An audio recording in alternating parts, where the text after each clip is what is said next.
Hello अस्सलाम वालेकुम। Recently अपनी लाइफ में एक मैंने बहुत इम्पॉर्टेंट चीज़ लर्न की है और मैंने सोचा कि आप लोगों से भी वो शेयर करूं। मेरे भी एक पर्सनल डेवलपमेंट का प्रोसेस चलता रहता है और चीज़ों को मैं भी ज़िंदगी में लर्न करता रहता हूँ और कुछ चीज़ें जो मुझे समझ में आती हैं मैं आप लोगों से भी शेयर करता हूँ।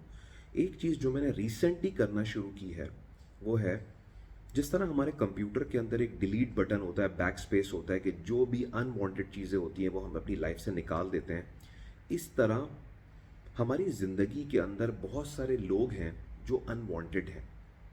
और हम उन्हें सिर्फ इस चीज़ का डाउट देते हैं कि चलो यार खैर है, हमारा दोस्त है या हमारा कोई रिलेटिव है, वो हमें जितना भी नेगेटिवली अफेक्ट कर ले, लेकिन कभी ब्लड रिलेशन की बेस के ऊपर या कभी बाकी बेस के ऊपर हम लोग उसको कैरी फॉरवर्ड करते रहते हैं, उन रिलेशनशिप्स को लेके चलते हैं कि चलो खैर है यार, मतलब हमारे करीब का बंदा है, इतना साल हमने साथ गुजारे हैं, दिस एंड दैट। और यही चीज़ मेरे फेसबुक के पेज पे भी होती थी। मैं हमेशा कहता हूँ आप लोगों को मुझसे डिसएग्री करना है, ऑब्वियसली यार मैं कोई अक्ले कुल नहीं हूँ, मेरी अपनी एक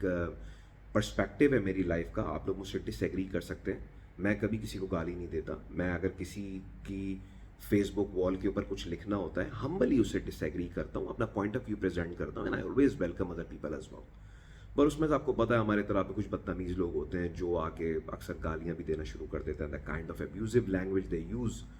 तो मैं हमेशा उसको इग्नोर कर देता था कि यार खैर है, चलो कोई बात नहीं, क्योंकि मैं ऐसे लोगों को मैं इस तरह देखता हूँ कि जब एक किसी बंदे को कभी पाकिस्तान से बाहर ही नहीं निकला, लाइफ का पर्सपेक्टिव ही क्लियर नहीं है, ज़रूरी नहीं है कि आपको एक्सपोजर के लिए पाकिस्तान से बाहर निकलना ज़रूरी है, लेकिन जब आप एक छोटी सी दुनिया के अंदर रहते हैं तो आपको दुनिया का पर्सपेक्टिव ही नहीं पता, तो आपसे मैं क्या आर्ग्यूमेंट करूँ, क्या आर्ग्यू करूँ आपसे मैं जाके, तो मैं इग्नोर करते देता था। लेकिन होता क्या है कि हम लोग जब यहाँ पे रहते हैं, ठीक है अल्हम्दुलिल्लाह एक बहुत अच्छी लाइफ है, लेकिन जॉब का स्ट्रेस होता है, चीज़ों का स्ट्रेस होता है, हम लोग कभी डाउन फील कर रहे होते हैं और इस तरह का जो कोई इररेलेवेंट कमेंट आ जाता है, अब्यूजिव कमेंट आ जाता है जो आपको बड़ा हिट कर जाता है। जनरली हम लोग नहीं देते, I don't tend to pay attention on these petty things, but some time it happens. तो मैं अब क्या करता हूँ कि अगर कोई इंतहाई बदतमीज़ी से बात करे या कोई बहुत ही नेगेटिव और अब्यूजिव कमेंट दे, मैं डिलीट एंड ब्लॉक करता हूँ कि you don't deserve to be on my Facebook page. आपको को लिखना है, तमीज़ से मुझसे डिसएग्री करो जिस तरह मैं करता हूँ आप लोगों से, एक respect, level of respect maintain करते हुए, otherwise you are not welcome on my page. तो ये मैं कभी भी इतना हार्श नहीं था, लेकिन अब मुझे ज़रूरत फील होती है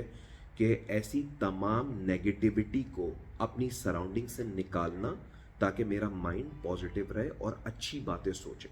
तो मैं आपको भी सिर्फ एक छोटी सी वीडियो में ये बोलूँगा,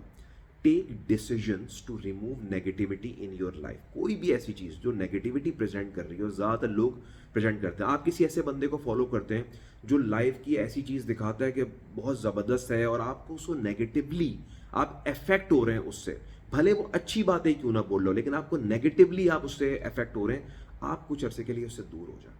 हालांकि बंदा सही बातें कर रहा होगा, लेकिन अगर आपको उससे नेगेटिव फीलिंग आ रही है तो आप उससे दूर हो जाए। कोई भी ऐसा बंदा जो किसी ना किसी तरीके से आपको इन नेगेटिव वे आपको अफेक्ट कर रहा है, उसको अपनी ज़िंदगी से निकाल दें, ब्लॉक कर दें, कुछ अरसे के लिए भले करना है कर दें। आपका जो मेंटल पीस है, मैं अब इंशाल्लाह भी मूविंग फॉरवर्ड बहुत ज़्यादा बात करूंगा ये मेंटल हेल्थ और इन चीज़ों के ऊपर, क्योंकि हम लोग तो बिल्कुल भी तवज्जो नहीं देते इन चीज़ों के ऊपर, and these topics are very very important. So छोटी सी बात बस आज ये करनी थी, निकालें नेगेटिव लोगों को, डिलीट कर दें ऐसे नेगेटिव लोगों को, ब्लॉक कर दें अपनी स्पेसेस से, ताकि जो आपका एक ऑप्टिमिस्टिक, एक पॉजिटिव माइंड है वो मेंटेन रहे, और एक पॉजिटिव माइंड हमेशा पॉजिटिव चीज़ें सोचता है और पॉजिटिव चीज़ें करता है।